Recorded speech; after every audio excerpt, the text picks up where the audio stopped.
सिग्नलवर थांबल्यावर एका गाडीच्या मागच्या काचेवर शी लिहिलेले दिसले.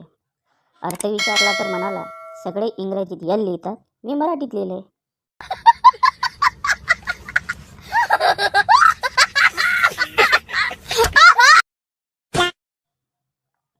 बायको, मला सिनेमा बघायचा आहे. नवरा, मग टीव्ही सुरू कर, बघ एखादा सिनेमा. बायको, पण मला हॉरर सिनेमा बघायचा आहे. नवरा, बरं मग कपाटातून आपल्या लग्नाची सीडी घेऊन ये.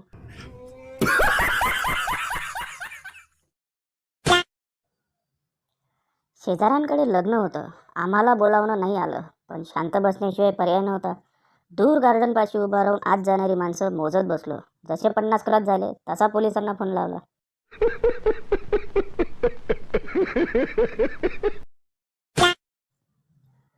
बायको, अहो ऐका ना. नवरा, बोल की.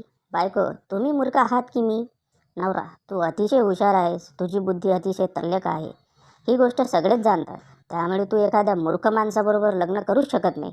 नवऱ्याचं नाव राष्ट्रपती पुरस्कारासाठी पाठवण्यात आलं. मस्त जोक मारा रे, या हस रे हलकट हस.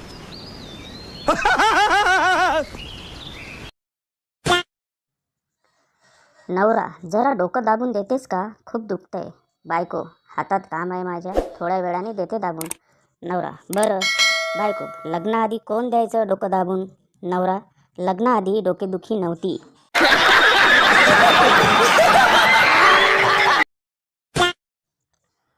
दारूच्या ग्लासाला देखील हात न लावणारी बायको पार्टीत पेगवर पेग पिऊन टल्ली झाली. तिला पाहून नवऱ्याला काय करावे ते सुचेना. नवरा, अगं तुझं काय चाललंय, तुझं तुला तरी कळतंय का.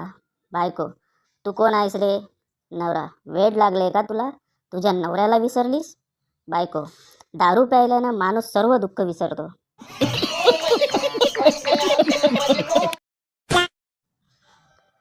ज्योतिषी, तुम्हाला तुमच्या नवऱ्याच्या भविष्याबद्दल नेमकं काय जाणून घ्यायचंय. बायको, तुम्ही मला केवळ त्यांच्या भूतकाळाबद्दल सांगावं, त्यावरून त्यांचं भविष्य मीच ठरवेन.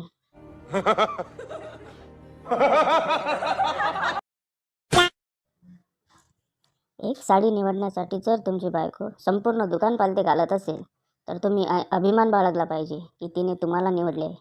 कुछ भी बेस्ट एम्प्लॉयची दी बेस्ट व्याख्या. जुन्या काळात जे लोक आपली झोप, भूक, घर परिवार आणि सर्व सुखांचा त्याग करत त्यांना ऋषीमुनी म्हणायचे. आजकाल त्यांना best employ of the year असे म्हणतात. मैं क्या करूं, फिर जॉब छोड़ दूं?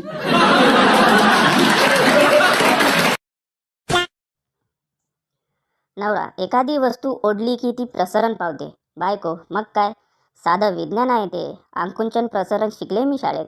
नवरा, पण अशी एक वस्तू आहे जी ओढल्यावर लहान होते, तिचा आकार कमी होतो. बायको, काहीही उगाच. नवरा, अगं खरंच. बायको, अशी कोणती वस्तू आहे, सांगा तुम्हीच. नवरा, सिगारेट. शाबाश बेटा, बहुत बढ़िया. भाषा सौंदर्य. मी जेव्हा 9वीत होतो तेव्हा ती 8वीत होती. आता ती नवविवाहित आहे आणि मी तिला 8वीत आहे.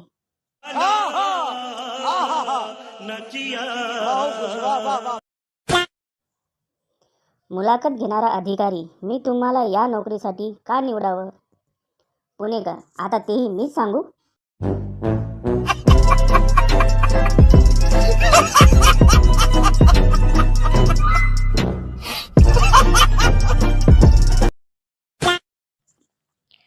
काल एका लग्नाला गेलो होतो. सहज पाहुण्यांसोबत गप्पा मारत होतो. शेजारी एक आजीही बसल्या होत्या. सहज म्हणाल्या, माझी नात देखणी आहे, शिकलेली आहे, एखादं स्थळ बघा. मी म्हणालो, शिक्षक चालेल का. आजी रागाने, नग, माझं 2 जावई मास्तर आहेत, सुट्टी पडल्यापासून इथंच आहेत, मेल्यांनी सासूरवाडीला शाळा करून टाकली, जरा IT वाला बघा. सकाळी सासूरवाडीला येतंय आणि संध्याकाळी इशू आहे म्हणून निघून जाते. अभी मजा आएगा ना भिड़ो. लग्न झालेल्या मंडळींचं आयुष्य काश्मीरसारखं असतं, रमणीय आणि सुंदर, पण दहशत कायम.